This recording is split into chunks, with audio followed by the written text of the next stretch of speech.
learn too often, but yeah. Okay, good. So I've dealt with the first two parts of writing a speech, which is the invention and the arrangement. So now I'll get on to the style, or elocutio, which is putting the material into words. And this is what most people think of when you think of rhetoric, rhetorical devices, rhetorical techniques, and it's probably the most fun part. So there are 4 features that your speech should have in terms of style. The first one is latinitas, good English, and pure grammar. Your grammar has to be correct. If you use poor grammar, then it just sounds wrong. One thing that people have started doing now is using nouns instead of adverbs. So like, he did that quick, or he did that quickly. But I mean, sometimes if your style is you want to, speak in a simple manner because you're trying to endear yourself to a certain type of audience, then obviously you'll make the grammar mistakes which have become commonplace amongst those people. So you'll have the appearance of being simple, even though you'll be using lots of techniques. So in that situation, then obviously you want to speak like the kids, but usually you don't want to do that. So good grammar. Second of all, clarity of thought, perspicuous. So, people need to understand what you're saying. I think that's pretty straightforward. Pretty straightforward, although people don't find it straightforward, because often when people write articles, you have no idea what they're saying, even about simple matters. And there are some writers who can make very difficult subjects very straightforward to understand. But if you ever pick up anything found in a university library, you'll find that clarity of thought is often hard to come by. Thirdly, modestia or appropriateness. This is a mistake that lots of young guys make.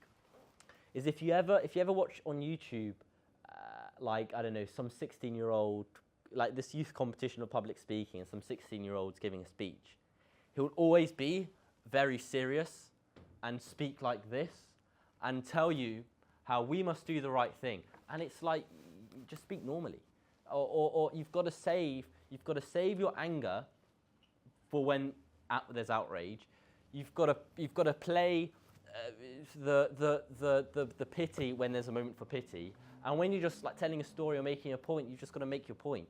But don't in your voice, like put this pretended quasi BBC presenter, very serious. I mean, you're 16 as well. It doesn't work. And Cicero says, there's a certain style which is appropriate for a 20-year-old, which isn't appropriate for a 60-year-old. It's quite undignified for a 60-year-old man to speak in a very overly jokey, very light-hearted, scurrilous way, when, if a young man were to do it, it's hilarious. So you've got to pay attention to who you are, where you are. I mean, you're going to be way more high-flown, way more rhetorical in an outdoor environment than you are in a place like this, usually, because it just doesn't, in a small room, to raise your voice doesn't work so well.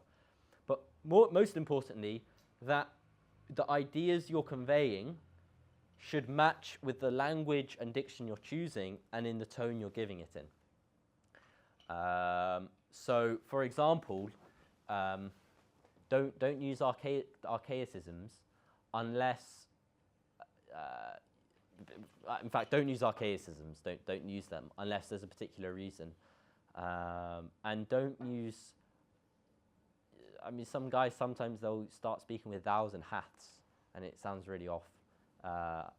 Or they'll immediately start their speech with, "If we don't do this, our country is ruined." It's like you can't make statements like that unless you've built it up. You can't make these wide sweep it. You've got to prepare. You've got to prepare it. You've got to start simple, start maybe a bit quieter, bring the audience in, paint a picture, make some techniques, and then you say, "The fate of our country lies in this question," and then you retreat a bit. And fourthly and finally, embellishment, which is probably the most difficult to do because it's very difficult to, especially off the cuff, to just start using similes, metaphors, and repetition, tricolons off the cuff. Very difficult because no one speaks like that. So unless you're basically educated and you've practiced writing and speaking, this is more difficult. So these are the 4 features your speech should have: good English, clarity of thought, appropriate language, and embellishment where appropriate. Okay, on this point of appropriateness, there are 3 main tones. And these tones correspond with the 3 things that an orator does in a speech. So you use the plain style, the simple style, the speaking style when you want to prove something. You're proving something, you just speak plainly, you point the facts, the logic, whatever. Then you want to speak in the middle register, which is what we might call intelligent, well-spoken. And in this register, you'll use nicely phrased sentences. You'll use your not onlys, but alsos. And if we consider this, this, and that, then it follows that this, and that. Very nice sentences, nice structure, has a really nice flow to it. Is very pleasing to listen to. And as Cicero says, you want to use this middle register when you want to please the audience. That's your aim. And this is generally where Cicero would hang out, in this middle register. So more dignified, slightly more elaborate than the spoken register, but not quite the high flights of rhetoric. And actually this plain middle might find a nice correspondence in when Shakespeare uses prose and where Shakespeare uses verse. You know, verse is just used for dignified, it rings, it's nice. Okay. And then the final register is the ornate register, which is where you use it's high flown, it's rhetorical. And this is when you want to influence the emotions. This is when you throw in the times we live in, the state of things. If only there was someone who could fix. If only there was someone we could rely on. That's the high flown, the rhetoric. And this is what you want to use at the end. At the end. So different registers. Don't just be monotone. And obviously, what you're saying, the content of what you're saying, dictates whether you use the plain register, the middle register, or the ornate register. Okay. Objections to the theory I've just presented existed in the ancient world. So in the ancient world, there were broadly 2 schools for rhetoric. There was the Asiatic school, where we're using lots of hand signals. We're playing the character. Opera. It's the opera. And loads of turns of phrases, and it's really clever, and that's witty, and that's Asiatic. And then you have the that's Asiatic. Then you have the Attic style, because it comes from Attic. What's the place called? Attica is the area. Attica, yes, and that's how they would speak in Athens. The Attic model is Lysias. That doesn't mean anything to most of you. That's fine. And this is what I would call like the army officer. Tell him it straight, get to the point, austere, refrained, simple, strong, powerful, not embellishment. Boom, just down the middle, simple, chiseled. It's a nice chiseled. It's classical, right? Baroque is Asiatic. Classical is Attic. Cicero was more on the Asiatic side. But throughout his career, his oratory became more pruned and less embellished, a little bit more restrained. And in fact, he says that youthful orators, they're often very over the top, and they try and embellish. They're well educated, they're on the stage in the forum, they use all these rhetorical techniques. And he says that's good, and you just need to prune it.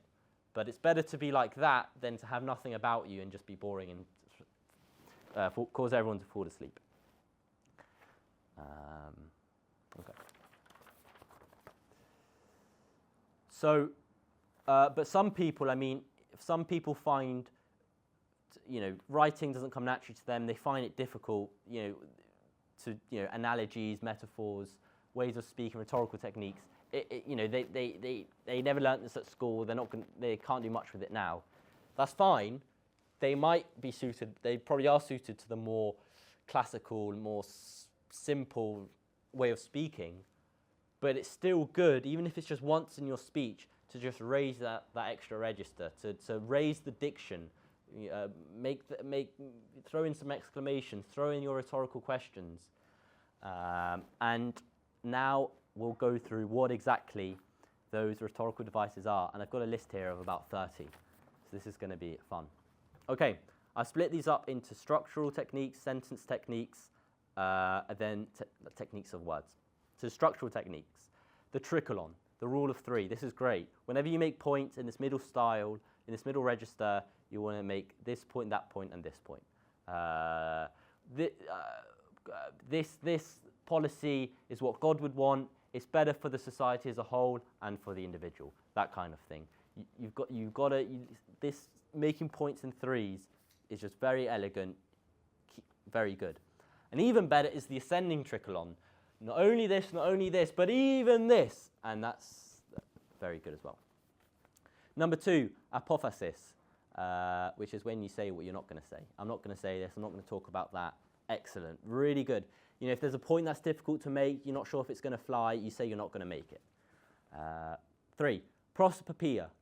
Prosopopoeia is when you act as someone else. So, you know, if someone's talking religious liberty, if someone's talking separation of church and state, you know, in your peroration, you might say, you know, and what would St. Edmund Campion, if he could speak from the grave, he would say, and then you speak as though, you know, I shed my blood for you, I laboured in this country, and you are, you know, destroying it. Or indeed Archbishop Lefebvre, you could just quote Archbishop Lefebvre, and, you know, this is what Archbishop Lefebvre would say. So prosopopoeia, very good. But you want to save that one. You don't just use that for any old reason. You know, there's got to be a good reason. 4thly, apostrophe, where you address someone. This could be someone in the audience, you know, usually someone well known, or the opposition speaker, and you speak to them personally. Or maybe you pretend to speak to someone who's not in the room, the Prime Minister, you know, why are you doing this? Why, you know, you start abusing them or whatever. That's apostrophe.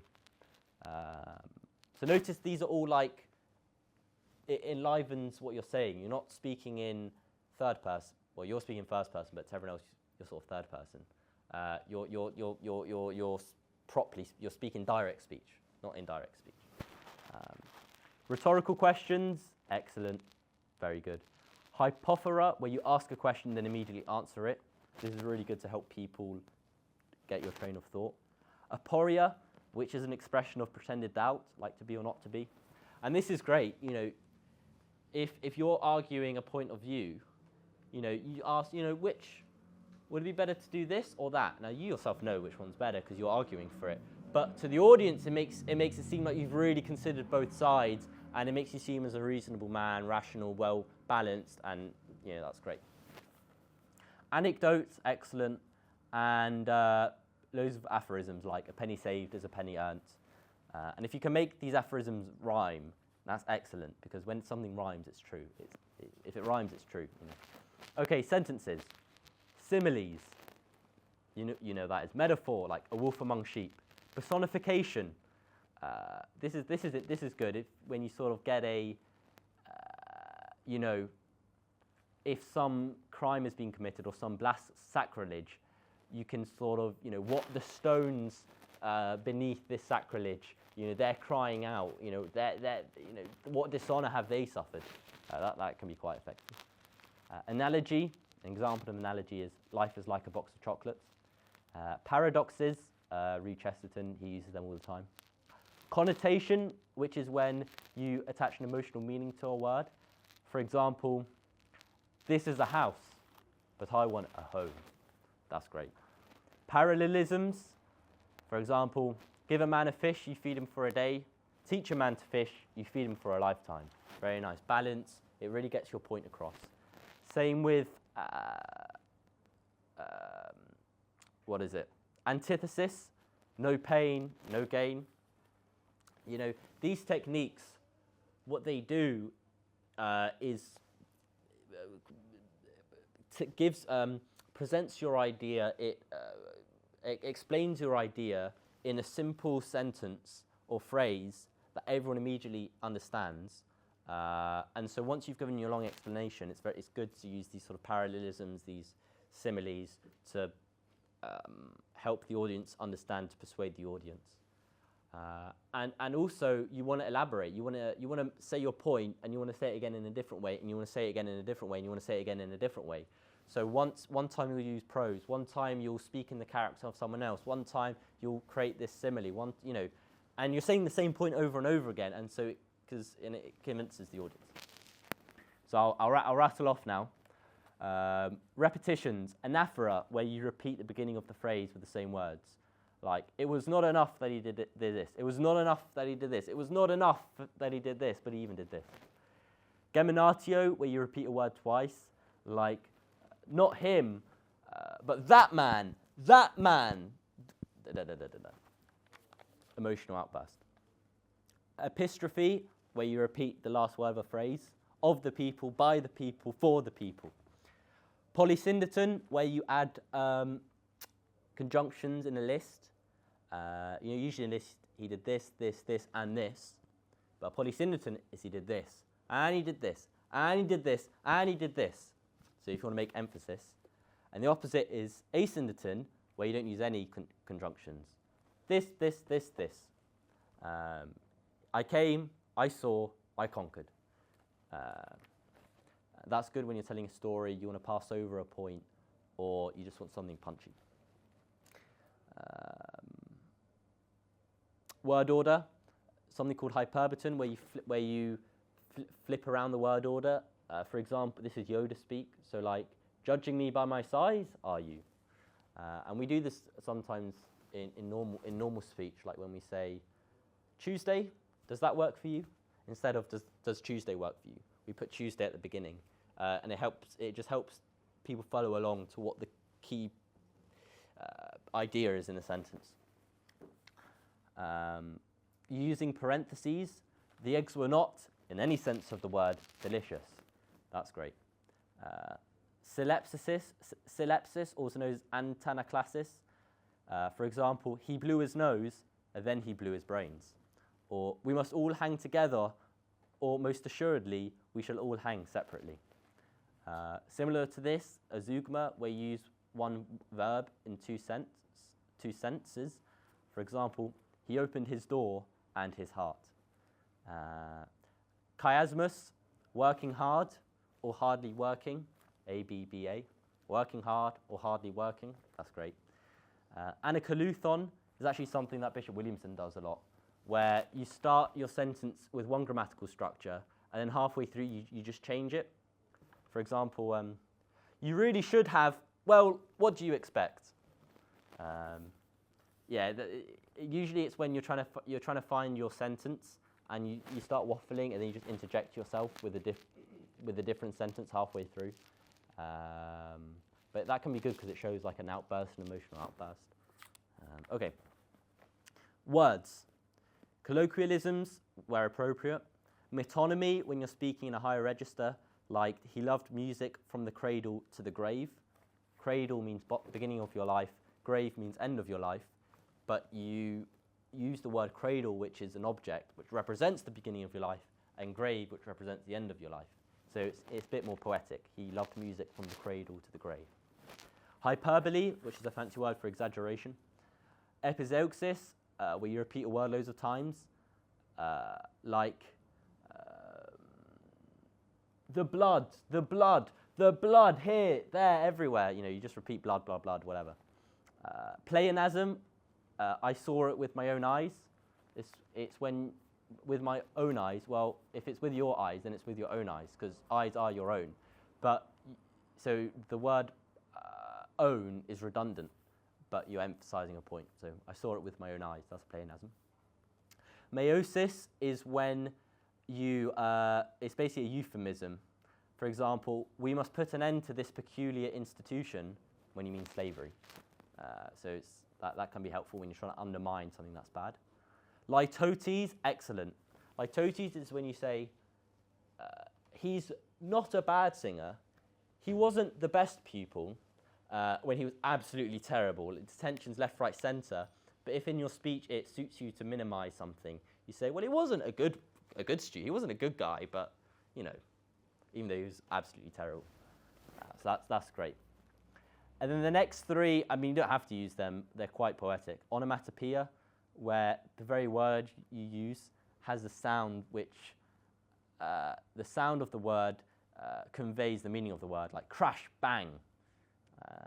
Alliteration, consonants, assonants, these are repetitions of sounds at the beginning of words, of consonants between words and vowels between words.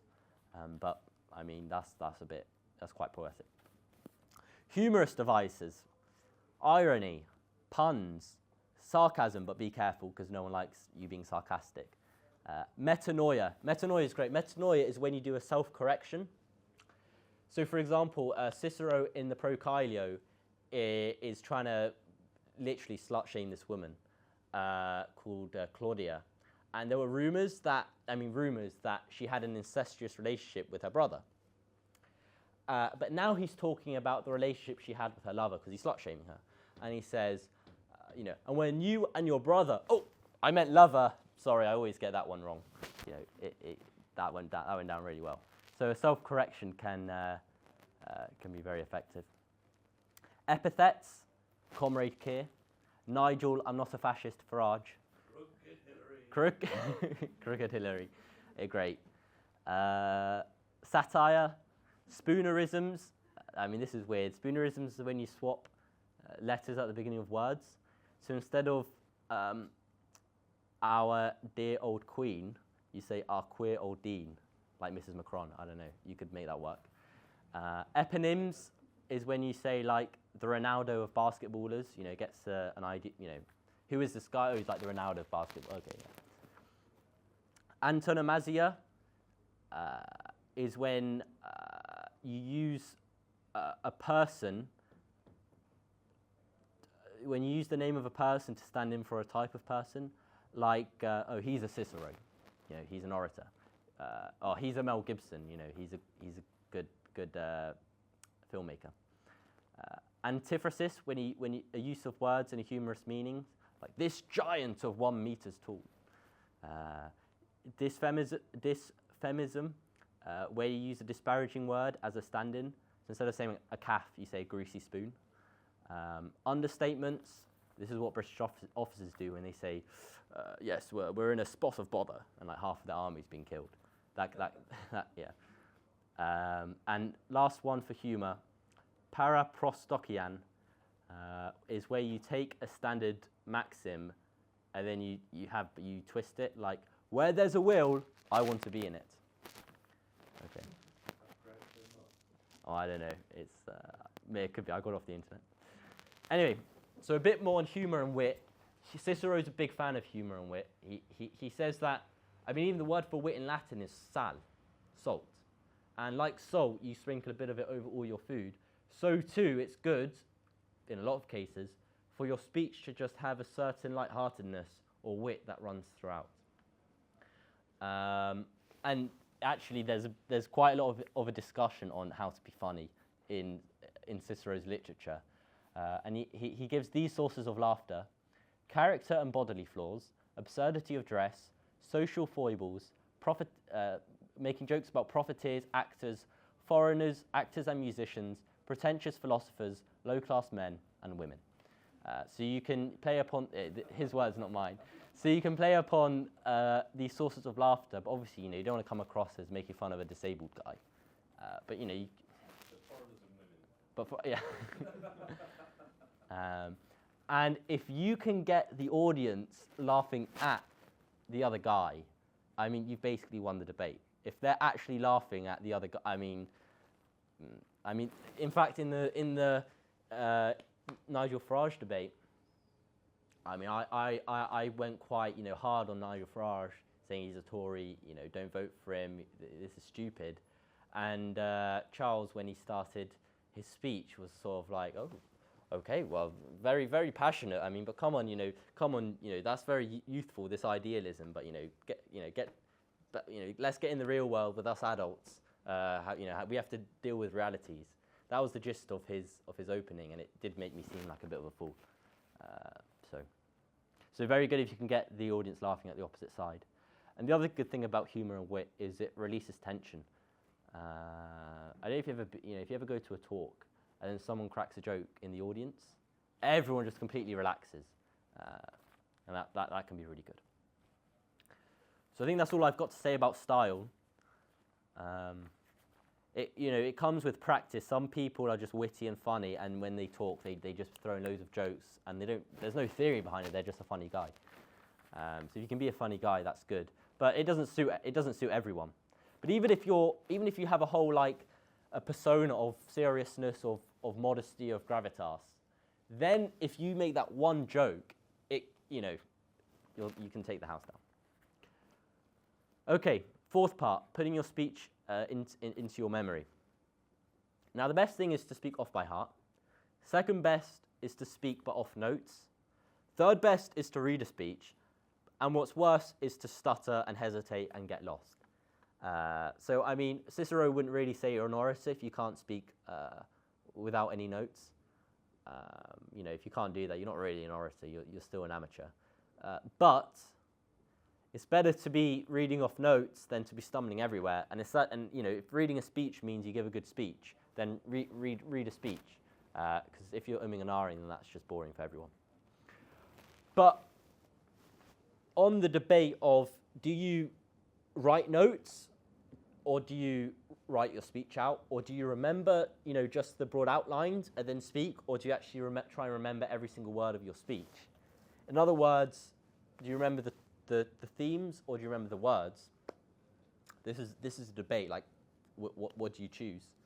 I'd lean more towards, unless you're really starting out, is just have your bullet points and trust yourself to be able to speak on them. Especially if you've practiced on your own about what you would say, then when you begin to speak, those metaphors or turns of phrases you used will come back to you. And the reason is because if you try and remember a speech, but as in you've tried to remember every single word of a speech like you're acting in a play, then if you forget a word, you'll be searching for that one word that you've forgotten instead of just, finding another way of saying it or whatever. And so, at the moment now, I haven't written out the speech. So even if I get a bit stuck, I can just move on to the next topic or repeat something I've said in the past. But I'm not trying to find that one word, and there's 20 seconds of silence until I find that one word that I wrote down. So that's why I would lean towards, if you're just trying to remember your speech, remember the bullet points, the sub-bullet points, rather than every single word. But of course, as I have now, you can have your notes, or you can write out your speech. How to memorize?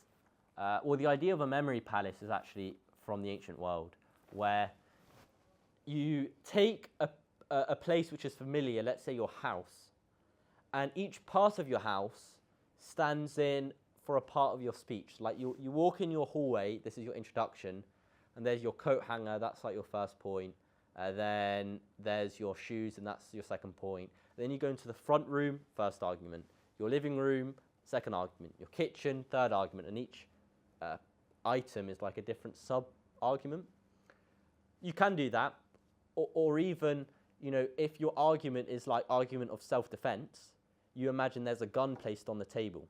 So it's gun, self-defense.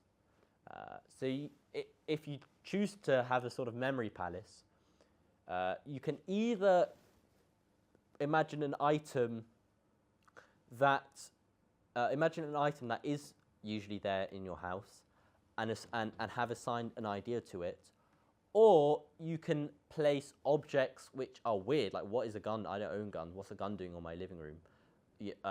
And so that will trigger, self-defense argument. And actually, when we create an image of something which is stark, it impresses it upon our memory. So whenever I walk into a Sainsbury's now, I think I remember elephants charging at me. And I need to get my basket, because I always forget the basket. And it's, right, I need to get my basket. Well, exactly. But I remember it because it's what are elephants doing in Sainsbury's charging? Oh, I forgot the basket. I still don't understand, why would elephants do? Well, exactly. No, exactly, because So exactly. So there's the picture of elephants charging at me that I've just imagined, and now every time I walk into a Sainsbury's, that's what I think of, because it's such a weird image. You don't forget it. So if you went on a safari with them, Well, maybe. Yeah, exactly. Well. How do you remember things with elephants? Well, I don't, but there's an association now between this one Sainsbury's and the elephants. Oh, so you just associate getting a basket with Sainsbury's and then you wouldn't need for anything? No, because the whole this is the principle that the memory remembers things which are particularly striking or shocking, and they don't remember commonplaces. Oh, I see. You see. So, like, you know, there are certain mugs of tea that I remember because they are quite funny. Like mugs, right? But there are other mugs I don't remember because they're not funny. You know. But this this memory palace, some writers thought it's a load of rubbish and you shouldn't remember it like that.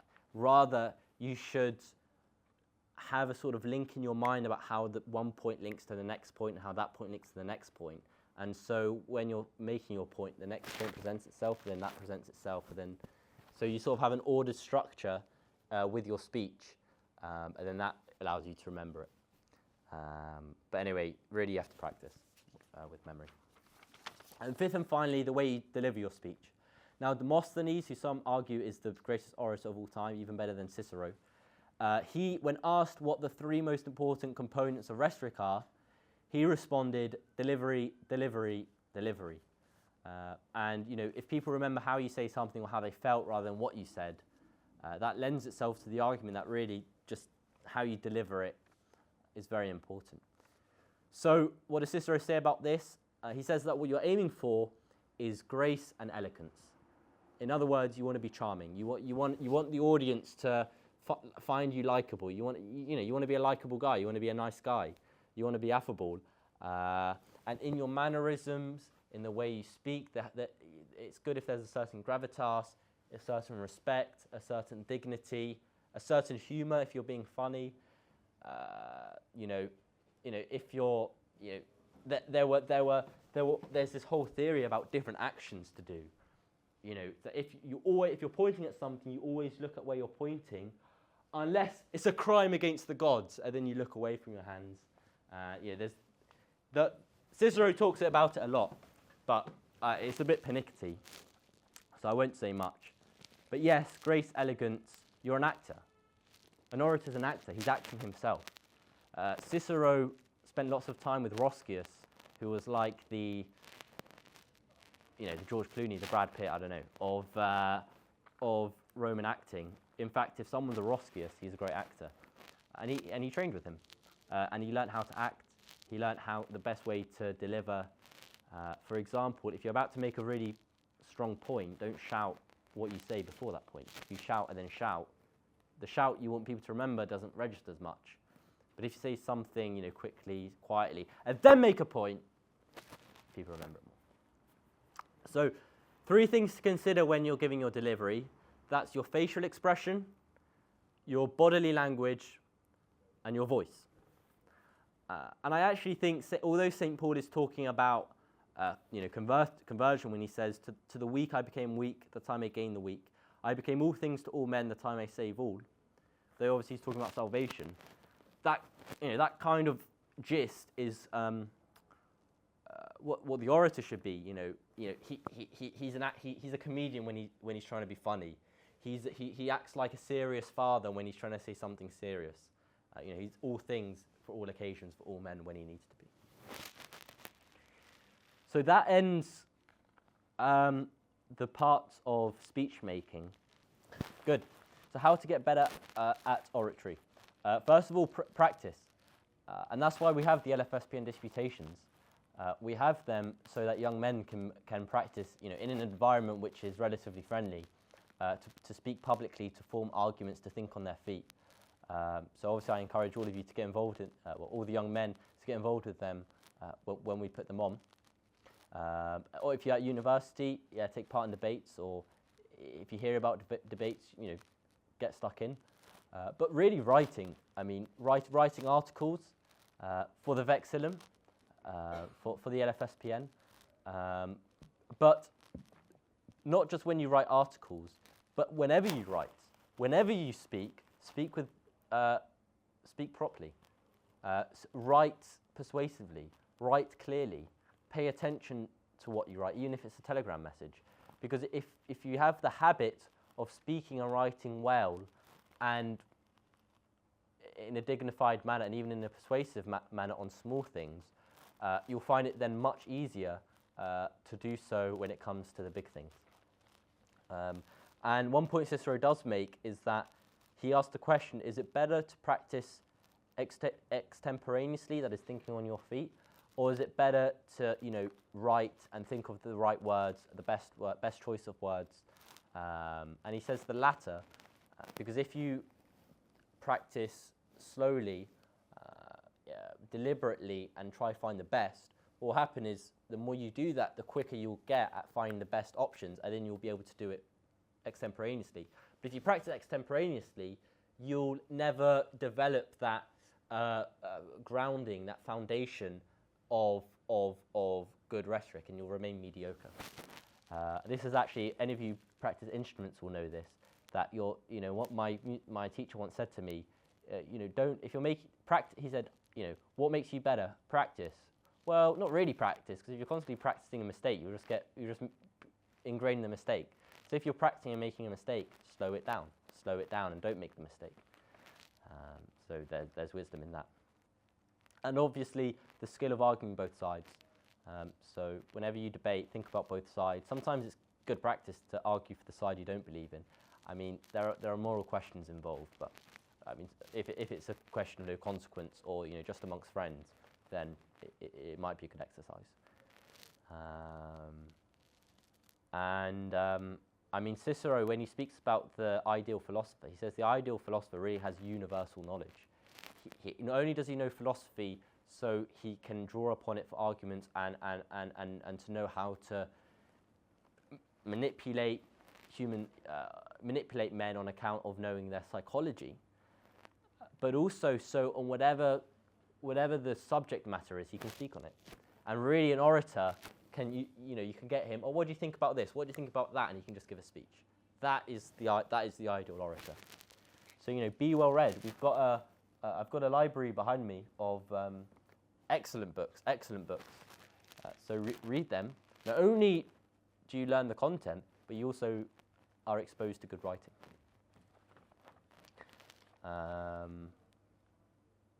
Okay. I've mentioned reading. I've mentioned some books, Rhetoric to Herennius. I've mentioned the Penguin book, Ancient Rhetoric, from Aristotle to Philostratus. There is also, I think, a book that Penguin have released that's like best speeches of all time, or it's an anthology of speeches from, I think, Demosthenes all the way to Martin Luther King. But it's very skewed towards the 1600s, 1700s, about liberty, freedom, human rights. So I think that really undermines the quality of the anthology. But you can, there are lots of good rhetorical devices, so you can learn something from that anthology.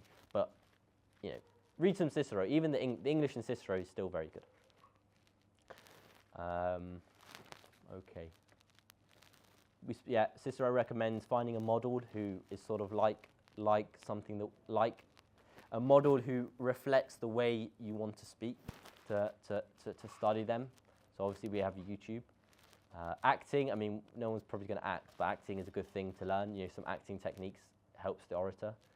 Practicing your memory, you can maybe make a habit of learning some poetry and trying to remember it in small chunks. Then that will help you when you need to make a speech. But the last key point to make on practice is that most topics revolve around certain commonplaces. For example, the Farage debate basically became a debate of what's practical versus what's ideal. Loads of debates really boil down to what's the practical versus what's the ideal.